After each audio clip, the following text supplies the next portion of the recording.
Phosphorus is an essential plant nutrient used in fertilizers. Farmers need it to grow crops, so they can feed our growing population. But phosphorus could run out, and without it we won't survive. Most of it comes from phosphate mines, like this one in North Africa. Estimates of how much phosphate remains vary from hundreds of years to less than 100 years. However, there's somewhere with a never-ending supply of phosphorus. We each excrete about 500 grams of it every year in our poo and our wee. And at this Dutch sewage plant, they know how to get it out and turn it into fertilizer. The plant we're standing here, Amersfoort, is actually wastewater from the city of Amersfoort.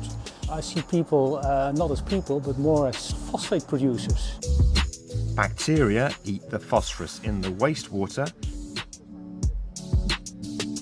The phosphorus-rich sludge then sinks to the bottom of these pools. The sludge is extracted and the liquid drained from it. This liquid is fed into tanks where magnesium is added. And the result is these fertilizer granules called struvite. They have an advantage over traditional fertilizers. What's so good about this fertilizer is that it's actually water insoluble. And because it's water insoluble, it's not polluting waterways.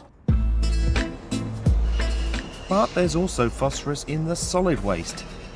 30% of Dutch poo and wee ends up at this plant, where it's incinerated and turned into this fly ash, which has high levels of phosphate.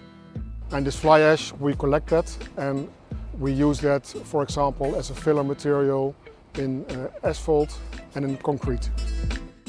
What we are wanting to do is get the phosphate out of the fly ash and then use the phosphate as a fertilizer.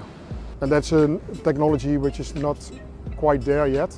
But if we could collect all the phosphorus from our waste, it would account for 22% of the world's needs. You have to look at smart solutions to, in the end, go to a circular economy. In theory, what could happen is that human waste